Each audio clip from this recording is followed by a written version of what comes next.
The yogi proposes to attain that fine state of perception in which we can perceive all the different mental states. There must be mental perception of all of them.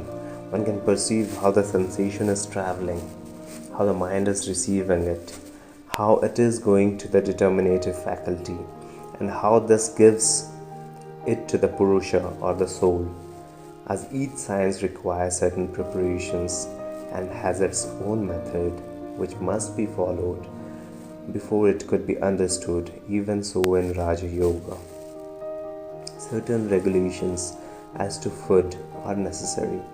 We must use that food which brings us the purest of mind. If you go into an animal park, you will find this demonstrated at once.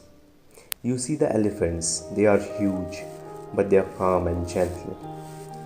If you go towards the cages of the lions and tigers, you find them restless, showing how much difference has been made by food.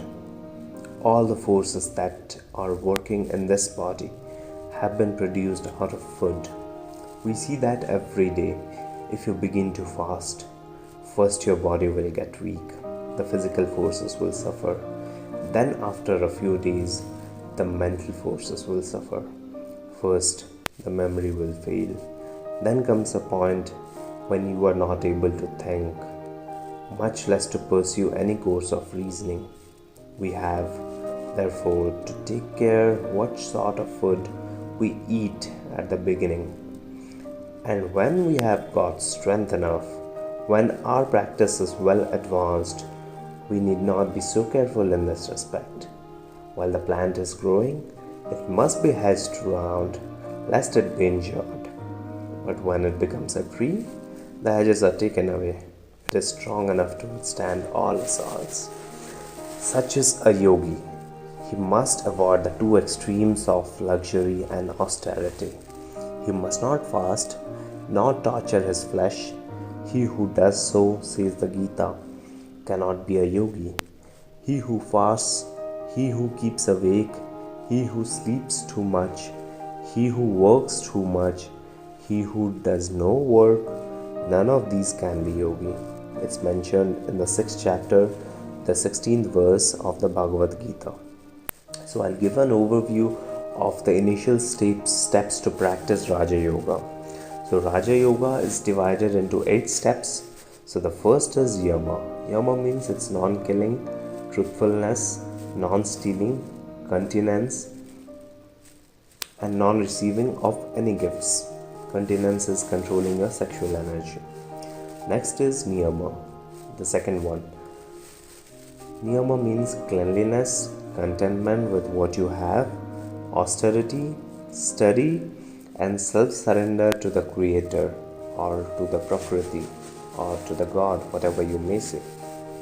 The third one comes as Âsana. Âsana is posture. It refers to a series of exercises, physical and mental, that is to be done every day until certain higher states are reached.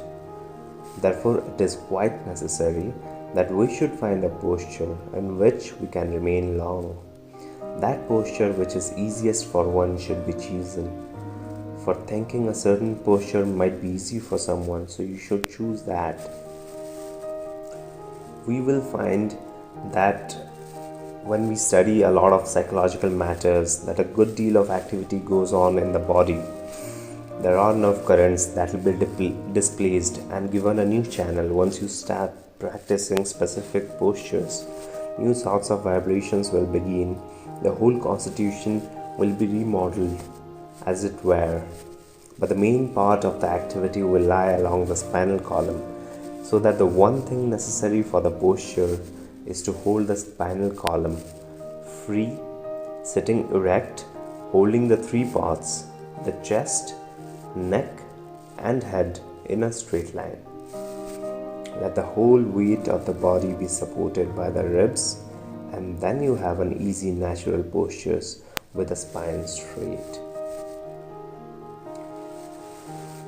Now going on to the next part. Next part is the 4th one, that's called Prânâyâma, or control of the prana. That's basically controlling the life energy. or the life force that flows through your body by controlling your breath. There is this pranayama in which you breathe in with the left nostril and breathe out by the right, and vice versa. So going to the fifth one, that is Pratyâhâra. Pratyâhâra is restraint of the senses from their objects.